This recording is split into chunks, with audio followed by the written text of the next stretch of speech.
Hello everyone, welcome to stock school. हमारी इस video में आज हम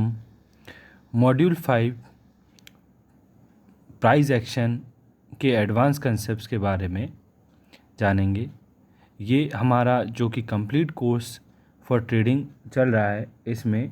मॉड्यूल 5 है और मॉड्यूल 4 के बारे में इससे पहली वाली वीडियो जो है हमारी उसमें कंप्लीट हो चुका है। और ये जो वीडियो है इसमें हम मेनली प्राइस एक्शन के थ्रू ट्रेडिंग किस तरीके से हम जो है कर सकते हैं उसके बारे में हम इस वीडियो में देखेंगे। इस वीडियो में मेनली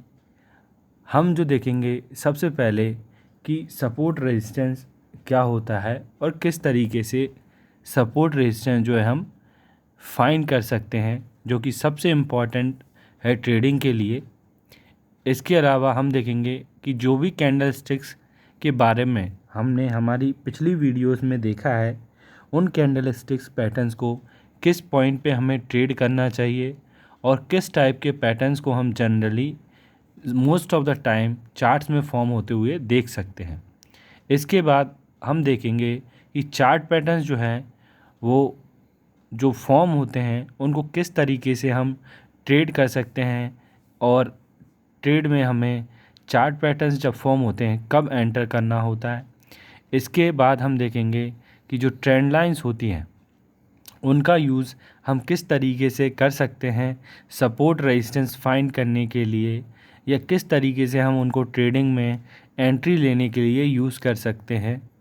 इसके बाद हम देखेंगे कि किसी भी ट्रेंड में या चार्ट फॉर्म जब होते हैं तो उसमें इम्पल्स एंड करेक्शन जो है ये कंसेप्ट्स क्या हैं और किस तरीके से हम इनको समझ सकते हैं।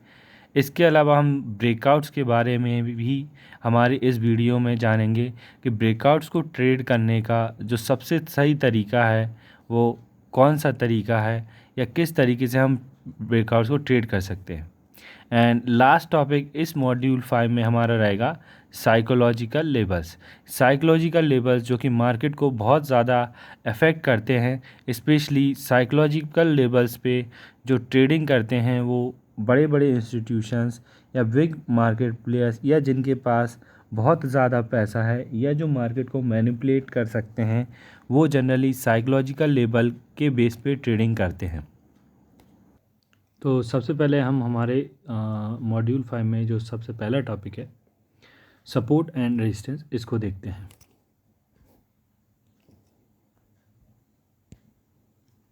तो सपोर्ट एंड रेजिस्टेंस, इसमें हम देखेंगे कि सपोर्ट एंड रेजिस्टेंस जो है क्या होते हैं और किस तरीके से ये जो है हम मार्केट में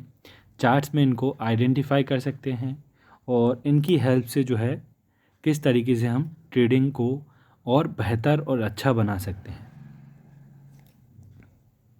तो सबसे पहले हम समझते हैं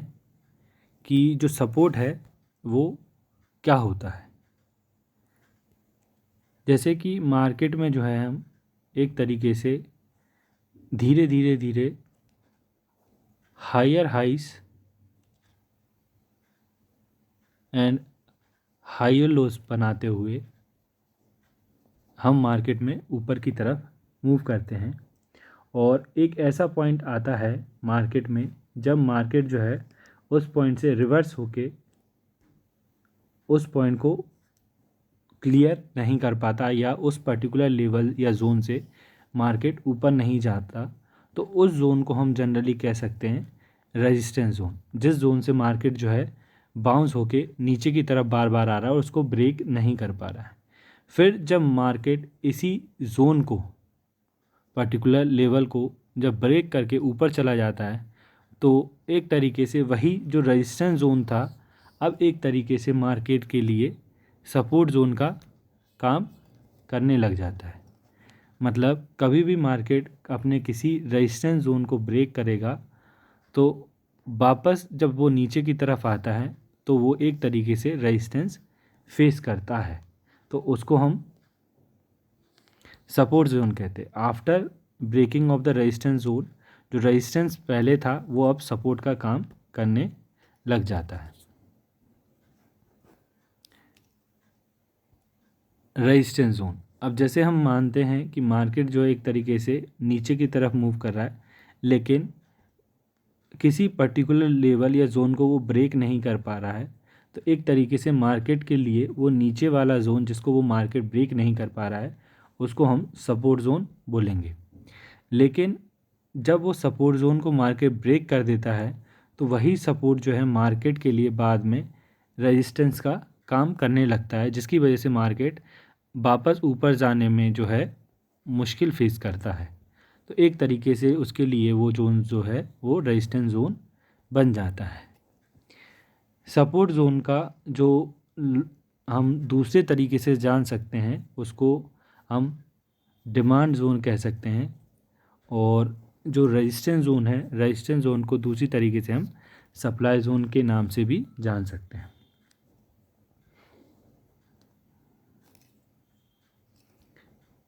जैसे कभी भी मार्केट जो है ऊपर की तरफ अगर मूव कर रहा है तो हमें मेनली उसमें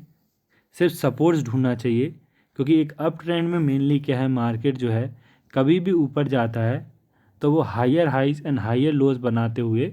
ऊपर की तरफ जाएगा। तो हमें उसमें जो है मेनली सपोर्ट्स ढूंढना चाहिए। एक अप ट्रेंड में मार्केट हमेशा हायर हाई और हायर लोज बनाते हुए ऊपर की तरफ मूव करता है, तो मेनली हमें एक अप ट्रेंड में जो है सपोर्ट जोन ही ढूंढना चाहिए। मतलब इसमें हम सिंपली देख सकते हैं कि अगर मार्केट जो है अप ट्रेंड में ऊपर जा रहा है तो जो मार्केट के लिए प्रीवियस रेजिस्टेंस पॉइंट था वो आगे जाके मार्केट के लिए एज अ सपोर्ट की तरह एक्ट करता है। जैसे कि हम यहाँ पे एग्जांपल के थ्रू देख सकते हैं कि मार्केट जो है जिस मार्केट में जिस प्लेस पे मार्केट ने पहले रेजिस्टेंस फेस किया बाद में जाके वही जोन मार्केट के लिए ऐसे सपोर्ट का काम कर रहा है। और एग्जांपल हम इसके देखते हैं सपोर्ट के, जैसे इसमें भी हम देखें तो एक तरीके से मार्केट इधर इन पॉइंट्स पे रेजिस्टेंस फेस कर रहा है, फिर एक बार जब मार्केट ने ये अपना रेजिस्टेंस तोड़ा तो वही रेजिस्टेंस जो है मार्केट के लिए बाद में सपोर्ट का काम कर रहा है। जब ये रेजिस्टेंस पॉइंट ब्रेक किया मार्केट ने तो यही रेजिस्टेंस जोन जो है वो मार्केट के लिए सपोर्ट बना। फिर जो प्रीवियस रेजिस्टेंस थी जब वो ब्रेक हो गए तो मार्केट ने एक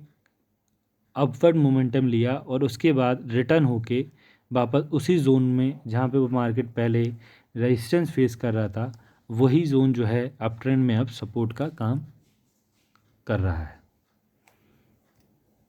इसके और एग्जांपल्स हम देखते हैं जो कि प्रीवियस रेजिस्टेंस जो है सपोर्ट की तरह काम कर रहा है। जैसे यहाँ पर भी अगर हम देखें तो इसमें भी जैसे मार्केट ने यहाँ पे पहले रेजिस्टेंस लिया फिर अपने उसी लेवल जोन को तोड़ा और उसको रीटेस्ट किया, मतलब वही जो रेजिस्टेंस था अब वो क्या बन रहा है सपोर्ट की तरह मार्केट के लिए काम कर रहा है। इसके बाद फिर मार्केट जब ऊपर गया तो एक तरीके से जिस एरिया में गैप अप हुआ था तो गैप अप का यहाँ हम कारण ये समझ सकते हैं कि इस जोन में जो है बहुत सारे बायर्स बैठे हुए हैं, तो जब मार्केट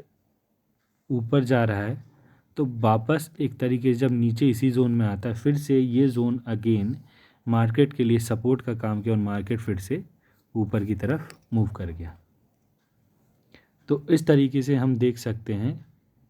कि जो सपोर्ट जोन होता है वो क्या होता है, अप ट्रेंड में हमेशा हमें सपोर्ट्स ही ढूंढना चाहिए, क्योंकि अप ट्रेंड में रेजिस्टेंस ढूंढेंगे तो हमें बहुत लॉस हो सकता है। मेनली अप ट्रेंड के टाइम पे हमें सिर्फ सपोर्ट जोन ही डिटेक्ट करना चाहिए। तो अप ट्रेंड में मेनली हमें जो है सिर्फ सपोर्ट्स ही फाइंड करने की कोशिश करना चाहिए, क्योंकि एक अप ट्रेंड में मार्केट हमेशा हायर हाई हायर लोज बनाते हुए ऊपर की तरफ मूव करता जाता है। तो हमें इस केस में सिर्फ बाय ऑर्डर्स लगाना चाहिए, क्योंकि अगर हम सेल ऑर्डर्स लगाएंगे तो लॉस हमें ही होगा। और हमें कभी भी अगर सपोर्ट ढूंढना है तो हमें बस ये ऑब्ज़र्व करना है कि मार्केट जो है किसी भी पर्टिकुलर पॉइंट से जो है किस तरीके से रिएक्ट करा है। जैसे अगर इन पॉइंट्स को हम देखें, यहाँ पे ये जो पर्टिकुलर मार्केट इस पर्टिकुलर पॉइंट से एकदम से बहुत हाई मोमेंटम के साथ ऊपर गया है, तो इससे क्लियर समझ में आता है कि इसके आसपास का जो भी जोन होगा वो एक तरीके से मार्केट में सपोर्ट का काम ही करेगा। जैसे इस पॉइंट पे भी अगर देखें यहाँ पे, तो यहाँ से भी मार्केट ने एक हाई मोमेंटम लिया है।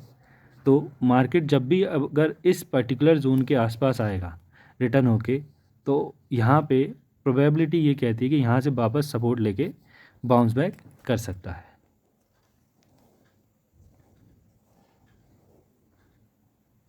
अब हम समझते हैं कि रेजिस्टेंस जो होता है वो हम कैसे डिटेक्ट करें और किस तरीके से उसको हम समझें। एक डाउन ट्रेंड में हमें हमेशा सिर्फ रेजिस्टेंस फाइंड करना चाहिए, क्योंकि डाउन ट्रेंड में जो है market lower highs and lower lows बनाते हुए जो है मार्केट नीचे की तरफ मूव करता है।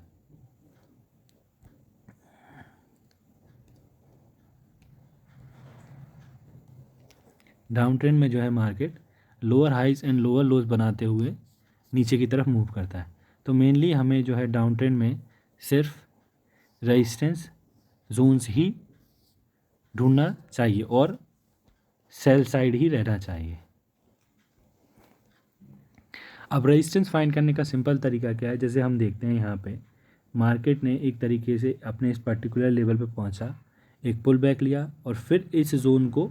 ब्रेक किया। तो मार्केट में डाउन ट्रेंड की अगर बात करें तो जो पॉइंट सपोर्ट की तरह काम कर रहा था वही पॉइंट मार्केट में डाउन ट्रेंड में जब मार्केट वापस रिवर्स करता है तो वही जोन जो रहेगा ऐसा रेजिस्टेंस का काम करता है। जैसे यहाँ पे भी अगर देखें तो मार्केट ने अपने इस जोन में क्या है सपोर्ट लिया और फिर मार्केट ने एक पुल बैक लिया, फिर मार्केट इसी जोन में आके वापस नीचे की तरफ मूव कर गया।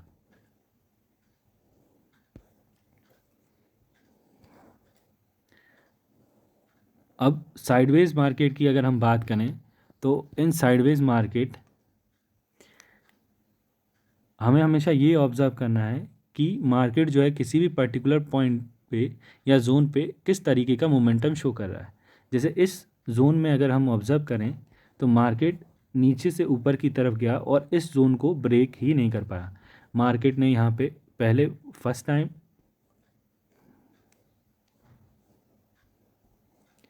टाइम मार्केट ने यहाँ पे टेस्ट किया, इसके बाद मार्केट थोड़ा नीचे गया और वापस मार्केट ने दोबारा उसको रीटेस्ट किया, पर वो उस जोन को ब्रेक नहीं कर पाया। इसका मतलब जो ये जोन बन जाएगा मार्केट के लिए एक तरीके से क्या है रेजिस्टेंस जोन बन गया। और जब भी मार्केट कभी आगे उसी जोन में आता है तो प्रोबेबिलिटी हायर साइड ये रहेगी कि ये सेम जोन जो है बाद में भी मार्केट के लिए एज अ रेजिस्टेंस जोन काम कर सकता है।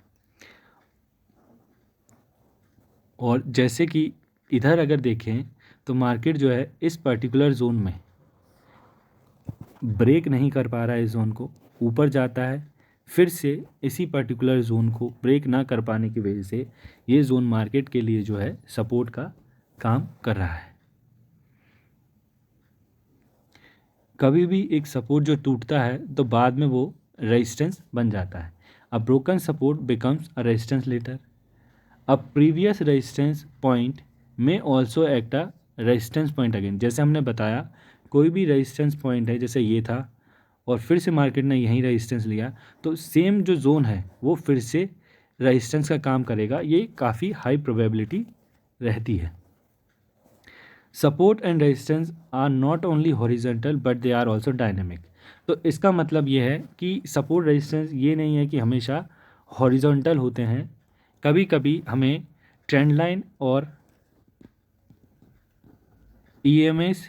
की हेल्प से, एक्सपोनेंशियल मूविंग एवरेजेस की हेल्प से भी सपोर्ट एंड रेजिस्टेंस फाइंड करना आना चाहिए, जो कि हॉरिजॉन्टल ना होके डायनेमिक या इस तरीके से हम देख सकते हैं यहाँ पे ट्रेंड लाइन की हेल्प से किस तरीके से हम रेजिस्टेंस पॉइंट जो है फाइंड कर सकते हैं। जैसे कि अगर हम एक्सपोनेंशियल मूविंग एवरेजेस का यूज़ करते हैं तो यहाँ पे मैंने 50 EMA एंड 100 EMA का यूज़ किया है। और जैसे कि हम देख सकते हैं कि यहाँ पे जो है एक तरीके से 50 EMA और 100 EMA के बीच में जो जोन या एरिया बन रहा है वो मार्केट के लिए ऐसा सपोर्ट का काम कर रहा है। जैसे मार्केट ने यहाँ मूव किया और इसी जोन में आने के बाद फिर ऊपर बाउंस किया, फिर मार्केट ने इसी एरिया में आके सपोर्ट लिया, फिर मार्केट ऊपर गया, वापस इसी जोन में आया, फिर मार्केट ऊपर गया। तो कंटिन्यूसली जो है एक अप ट्रेंड में मार्केट जो है 50 EMA और 100 EMA के बीच में सपोर्ट ले रहा है। तो एक तरीके से ये हॉरिजॉन्टल सपोर्ट ना होके इस टाइप का जो सपोर्ट बनता है उसको हम डायनेमिक सपोर्ट रेजिस्टेंस कहते हैं। और मेनली डायनेमिक सपोर्ट रेजिस्टेंस हम जो है EMAs और ट्रेंड लाइंस की हेल्प से हम फाइंड कर सकते हैं।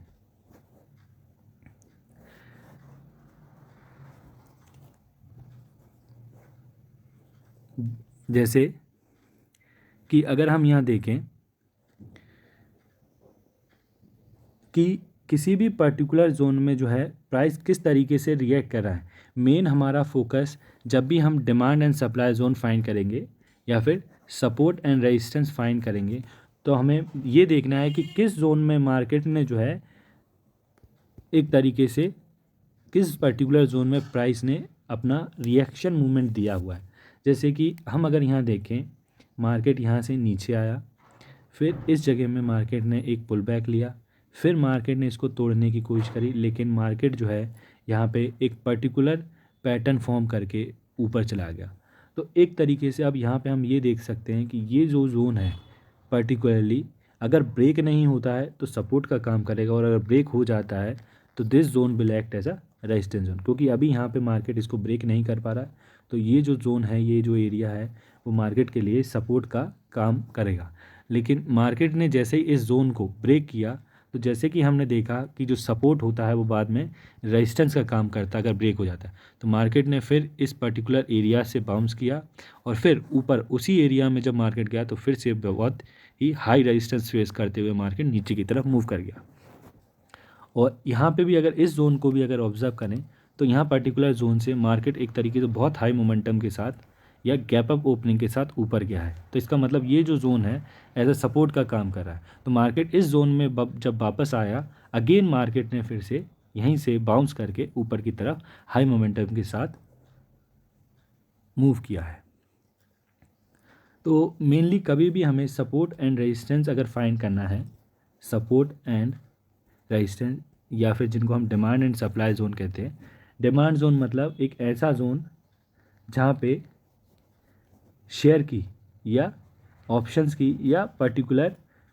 क्वांटिटी की जो है डिमांड इंक्रीज़ होगी, मतलब वहाँ पे बाय ऑर्डर्स ज़्यादा लगेंगे, या हम ये भी कह सकते हैं डिमांड जोन मतलब सपोर्ट जोन। और सप्लाई जोन का मतलब है रेजिस्टेंस जोन, जहाँ पे डिमांड जो है कम हो गई और जो भी स्टॉक रहेगा या ऑप्शंस रहेंगे या कोई भी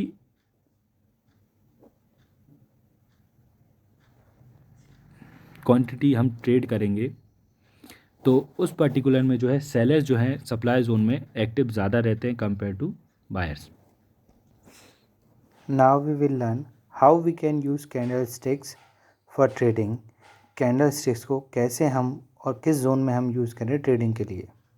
कैंडलस्टिक्स पैटर्न्स कितने टाइप के होते हैं और किस तरीके से उनको ट्रेड करना चाहिए और कब उनकी हेल्प से हमें ट्रेडिंग करना चाहिए, ये हम इस वीडियो में हम देखेंगे। क्योंकि कैंडलस्टिक्स कितने टाइप के होते हैं पैटर्न्स, ये हमने हमारी एक प्रीवियस वीडियो जो कि chart pattern and candlestick patterns था उसमें देख चुका है। तो इस वीडियो में जो है हम मेनली इन कैंडलस्टिक पैटर्न्स को किस तरीके से हम ट्रेडिंग में यूज़ कर सकते हैं वो आज हम इस वीडियो में देखेंगे।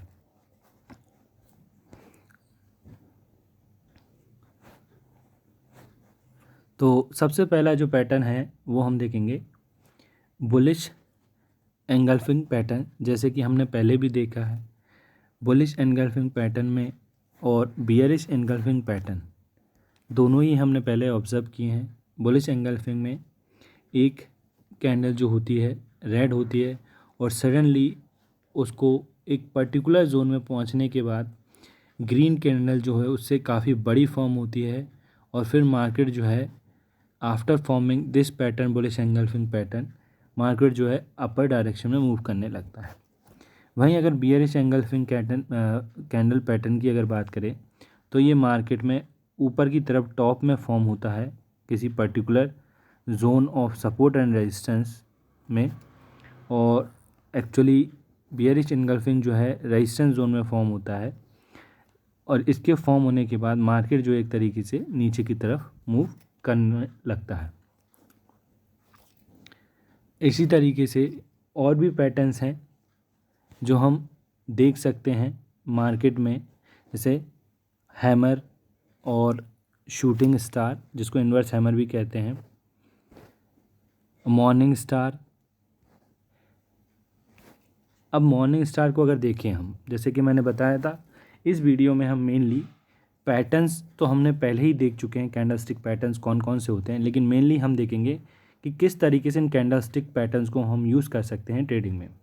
जैसे कि यहाँ पे एक तरीके से मार्केट ने जो है सपोर्ट जोन बना रखा है,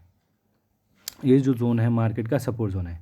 और इस पर्टिकुलर जोन में मॉर्निंग स्टार पैटर्न जो है फॉर्म हुआ है। तो कभी भी हमें जब भी ये कैंडलस्टिक पैटर्न्स यूज़ करेंगे ट्रेडिंग में तो हमें ये याद रखना है मेनली हमें इनको इम्पॉर्टेंट जोन्स जो होते हैं सपोर्ट एंड रेजिस्टेंस के, सिर्फ वहाँ पे अगर ये कैंडलस्टिक पैटर्न्स फॉर्म होते हैं तब इनको हमें ट्रेड करना है और ऑब्वियसली हमें ये हमेशा ट्रेंड के डायरेक्शन में करना है। अगर अप ट्रेंड है तो हम हमेशा बाइंग की अपॉर्चुनिटी ढूंढेंगे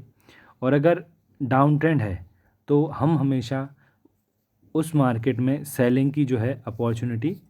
ढूंढेंगे। तो हमें बस इतना याद रखना है कि जब भी हम कैंडलस्टिक पैटर्न यूज़ करेंगे तो मेनली वो जो इम्पॉर्टेंट जोन्स होंगे सपोर्ट एंड रेजिस्टेंस के, उसी पर्टिकुलर जोन्स में ही हम वो जो है पैटर्न को ट्रेड करेंगे। जैसे कि यहाँ पे जो है मॉर्निंग स्टार पैटर्न फॉर्म हुआ है वो यहाँ पे सपोर्ट जोन में फॉर्म हुआ है, मार्केट ने यहाँ पे रेजिस्टेंस लिया लेकिन ये रेजिस्टेंस को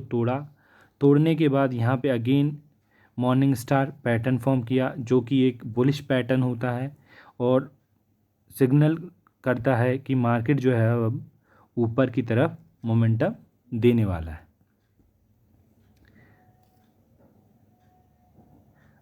इवनिंग स्टार की अगर हम बात करें तो इवनिंग स्टार में पहले एक ग्रीन कैंडल फॉर्म होती है, इसके बाद एक छोटी सी रेड कैंडल और इसके बाद एक बड़ी रेड कैंडल फॉर्म होती है। ये हमने पहले भी देख चुका है। अब सिंपली इसको ट्रेड जैसे हमने बताया कि मेनली पैटर्न्स जो है हम सपोर्ट एंड रेजिस्टेंस जोन में ही ट्रेड करेंगे। अब इवनिंग स्टार जो पैटर्न होता है मेनली ये एक बियरिश पैटर्न है, मतलब अगर हमें सेल की अपॉर्चुनिटी देखनी है मार्केट में तब हम इवनिंग स्टार जो है पैटर्न यूज़ करेंगे। जैसे कि ये जो जोन है मार्केट के लिए as a resistance dynamic resistance का काम कर रहा है, तो हम ऑब्ज़र्व कर सकते हैं यहाँ पे इस चैनल के बीच में मार्केट ने इस रेजिस्टेंस जोन में जो है इवनिंग स्टार पैटर्न फॉर्म किया और उसके बाद नीचे की तरफ मोमेंटम दिया। फिर अगेन इस जोन को फिर से अगर देखें, इसी जोन में फिर से मार्केट ने रेजिस्टेंस लिया और फिर से same evening star pattern form किया है और मार्केट जो है इसके बाद तो बहुत ही नीचे की तरफ जो है मूव कर गया with a very very high momentum. यहाँ इस पर्टिकुलर जोन में देखें अगेन तो हम देख सकते हैं कि जो सपोर्ट जोन है और जो रेजिस्टेंस जोन है, जैसे कि ये रेजिस्टेंस जोन है और नीचे सपोर्ट जोन है, तो हम देख सकते हैं रेजिस्टेंस जोन पे यहाँ पे जो पैटर्न फॉर्म हो रहा है अगेन इवनिंग स्टार हुआ और सपोर्ट जोन में यहाँ बुलिश एंगल्फिंग पैटर्न